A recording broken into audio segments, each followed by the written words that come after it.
Sometimes, the work is so, you try to be true. You feel sometimes it's on the verge of a kind of craziness, but it isn't really craziness. It's really getting the truest part of yourself out, and it's very hard, I mean, it's not easy, let's say. And yet it can be very simple at the same time.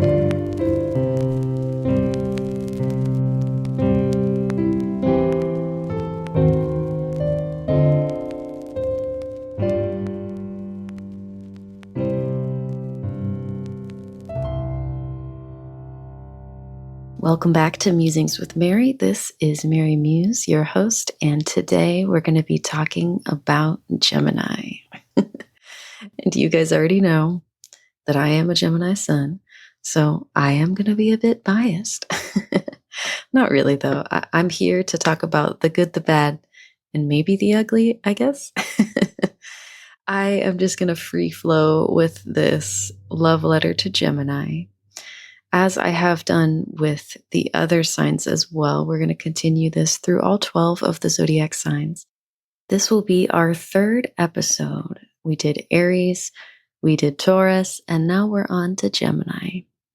Gemini is mutable air energy, which means that it has the uncanny ability to pivot and change.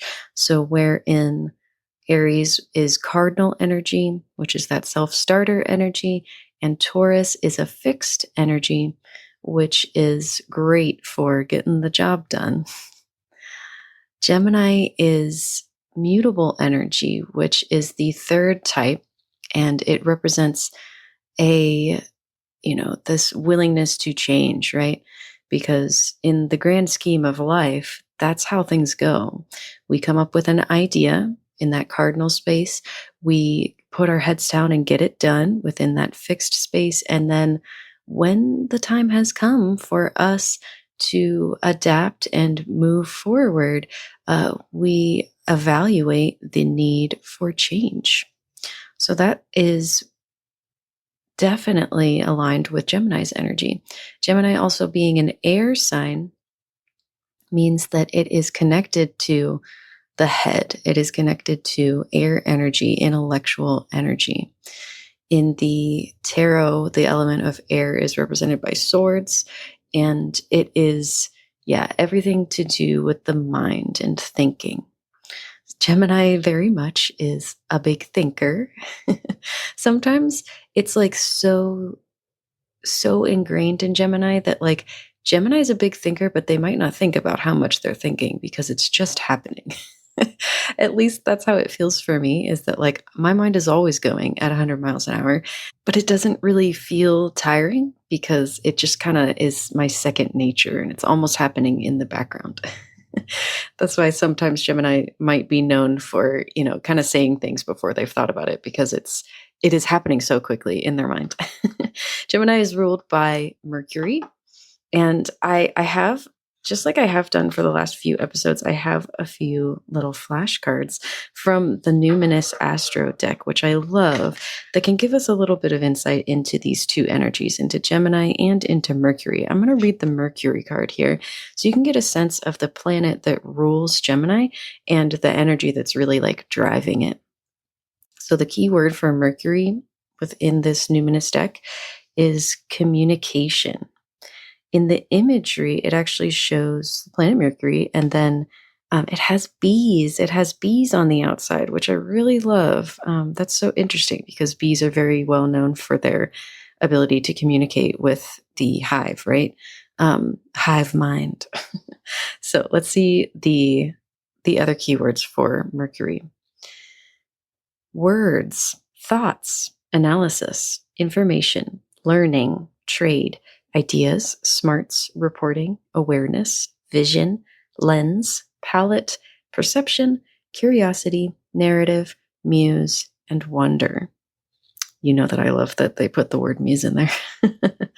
But these are all the things that Mercury rules over, so very much connected to the mind. For Gemini's card, they have, of course, they have two twins pictured. And the key word for Gemini is the butterfly. And Gemini does have that reputation as like the social butterfly, right? So I love that. The key words for the Gemini card are curious, communicative, versatile, flexible, variety seeking, social, collaborative, brilliant, perceptive, connected, vocal, adaptive, street smart, mobile, studious, superficial, restless, and fidgety. You'll notice that they start to put the more negative words towards the end. But I can verify as a Gemini sun that, yes, these are accurate. So Gemini is a sign that I really love. And I don't know if this is a sun sign thing or a Gemini thing, but as a Gemini sun, I love other Geminis. I get along with other Geminis so well. It's crazy. The best friend that I've ever had was a person with Gemini in, I think, 5 or 6 of her inner planets. Yeah, she had a lot of Gemini going on, and it was amazing. Like, I just have such an easy connection to other people with Gemini in their chart. So, let me know if you have some Gemini in your chart. I am always finding that I flock to Gemini moons as well, Gemini moons specifically, but Gemini suns for sure. And I would love to know if that's a thing that you experience with people with your sun sign.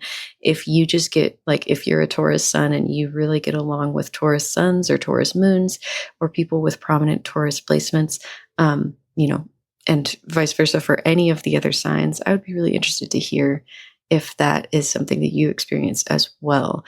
You can let me know in the comment section on Spotify, comment section on YouTube for this particular episode, or even on Patreon. I post these episodes on Patreon. So comment somewhere, comment wherever you'd like, and let me know if that's something that you experience. I'm collecting info. I would just love to have that little survey. Anyway, you can see I'm already getting distracted. Typical Gemini. I love Gemini because they're honest. And Gemini, in my experience, can definitely be too brutally honest. That's kind of one of the stereotypes that Gemini gets sometimes, is that, like, they can be abrasive with their truth sometimes, because, like, for Gemini, we're so in our head all the time that we might not make that connection to, oh, this is going to hurt someone's heart when I say this to them, because they're not processing it in the speed that I am processing it. I think that sometimes Gemini can bypass the heart space, meaning that, like, Gemini, this is an air sign thing too. So, like, sometimes Gemini can struggle to connect to that heart energy more than the mind, because the mind is just so easily accessed for them. But also at the same time, that means that the mind can be very overactive, and it could be a source of anxiety or stress for them as well. So it's definitely important for Gemini to make sure to balance that head and heart energy, and to not get too stuck in the head all of the time, but to practice grounding techniques. You could learn a thing from the earth signs and really get used to grounding yourself, so that you're not totally stuck in thought, and you're also grounded in reality, instead of just, buzzing around forever. So I think Gemini does have that, nuance to learn within this lifetime. But at the same time, I do enjoy Gemini's honesty, because it is so well intentioned. I think a lot of the time it's kind of like, the Geminis that I've known in my life will will say something that, if it was delivered by any other sun sign, it probably wouldn't land as well. you know, I think it's the laughing, I think it's the humor that comes across with it, that makes it just land easier when it's coming from a Gemini. Like, I think a Gemini is a good person to get bad news from. This is like such a funny thing to say. I don't, this is supposed to be a love letter. I'm like, yeah, you really want a Gemini to tell you bad stuff.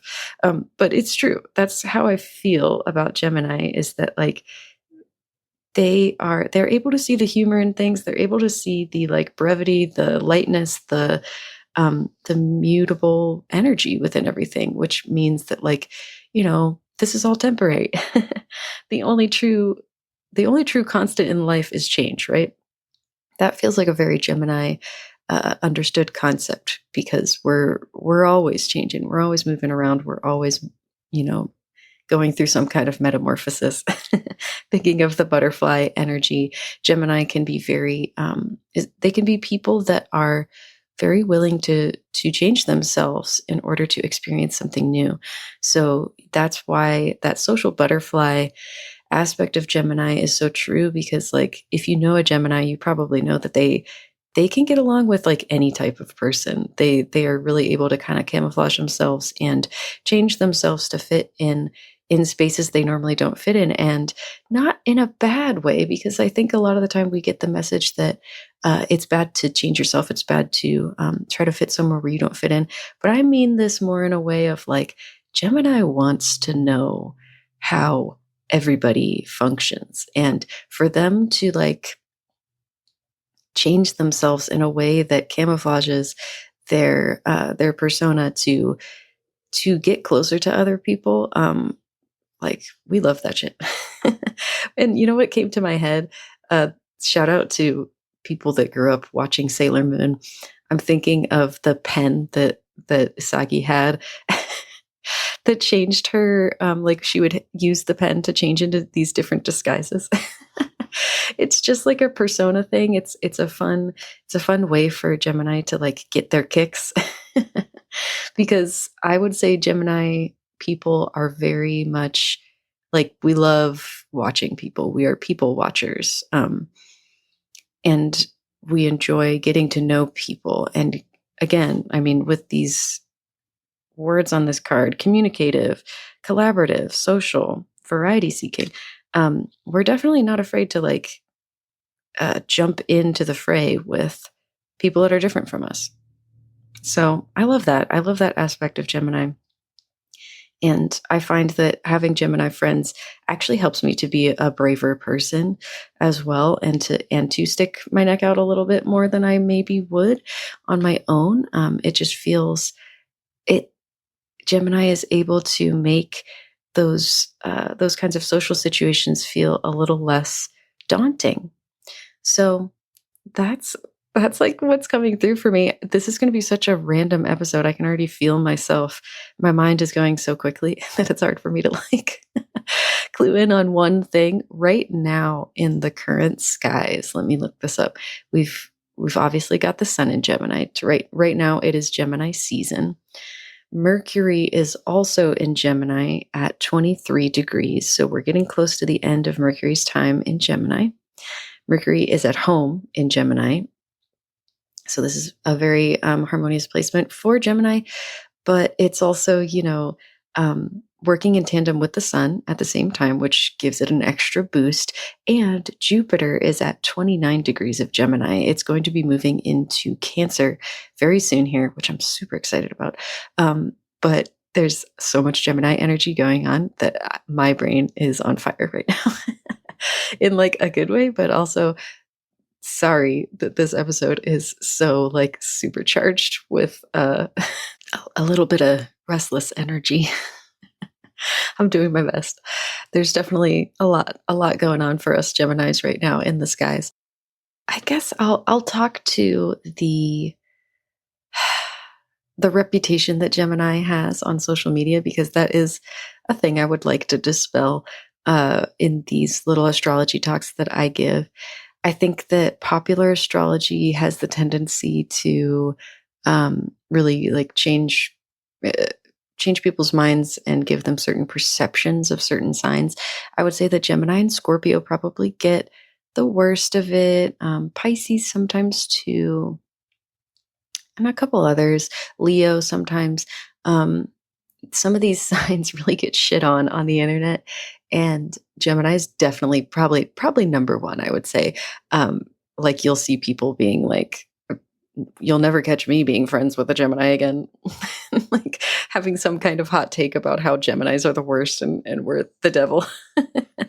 um, and I don't know. I mean, I think it's I think it makes sense in some ways because Gemini, I'm thinking back to our tarot circle this last month.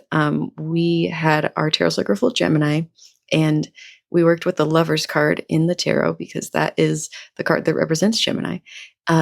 We did a meditation that centered around mirrors and our reflection and our like inner twin Gemini energy. And I think Gemini does serve as a mirror of sorts for people because we do see, we're able to connect so easily with others, and we're able to see maybe what other people are not able to see within themselves. And so Gemini can be a very affronting energy for certain types of people that don't like to be seen in that way. And it makes me feel a little egotistical to say that like Gemini, we know all your secrets. It's not quite like that, but it's just that like Gemini sees what they see and they don't have any shame about talking about it or sharing about it. And that in and of itself can be abrasive for some people, right? Because some people don't want to talk about that shit and they they would rather sweep it under the rug and not have someone point it out or be open and honest about it. And so I think that Gemini can get a bad rap because of that. But I also think like to a certain extent, I think some Geminis should probably like learn a little bit about when to keep their mouth shut. That's definitely something that I have to learn for myself because if you don't tell me that something is a secret, I'm so sorry, but everybody I know is going to know about it. Like, because I don't have the concept in my head, like, unless you tell me it is something secret, then it's fair game for me to talk about. And I'm going to talk about the things that are interesting in my life. And so if you don't tell me something is a secret, I'm so sorry. I'm not liable for sharing this information. That's the most Gemini thing I've ever fucking said. But yeah, okay, I can see why some people would probably be mad at us. But I'm a person that wears my heart on a sleeve and I don't have a ton of secrets. I think that's probably another Gemini thing is that Gemini is kind of like secrets. What do you mean? You mean like all the gossip that I know? Yeah, okay. So Gemini does have a reputation for being a gossip. And it's not that like I want to have, it's not that I like gossip or I like gathering information about people because I like want to use that information in some type of way. That's not it at all. Like I love learning about people. I love knowing what's going on. I love the gossip in whatever group because I want to connect with people about it. I want to know what you are thinking about it. I want to talk about it. I want to figure it out. It's this it's this never-ending curiosity that fuels that within Gemini. And so I don't think a majority of us have bad intentions with that tendency. I think that most of the time we're just like so intrigued that we are not thinking about the ways that we could potentially be emotionally affecting other people. It's again that head and heart disconnection that Gemini can have. So I guess the slander is probably justified in a lot of ways, but I'm here to tell you that if you tell me this is a secret, my lips are locked. Okay. Like I take that shit seriously. That's probably my Taurus and other earth energy in me. But like, yeah, if you tell me something is a secret, it is locked. I've thrown away the key. Like it's safe with me. But if you don't, oh, please don't forget to tell me that it's a secret because it will be blabbed about. I'm so sorry. It is in my nature. It is so hard for me to like to know unless somebody tells me that like some information is secret. Even the dark and like hard to talk about things, because I think Gemini in that way can be a helpful energy to work with around dark topics actually, because like we do have an easy, at least in my experience with my own Gemini energy and with the Gemini energy of people in my life, like I have an easy time talking about dark stuff. That also could be my Aquarius moon that I'm thinking about it. I have a person in my family with a Gemini moon, and actually they have a very difficult time talking about emotional stuff. So that's interesting. If you're a Gemini moon, let me know if you have a hard time talking about emotional things. For me, as a Gemini sun, Aquarius moon, my moon's also in the 12th house, so that could be why I have a really easy time talking about difficult things with like lightness and openness.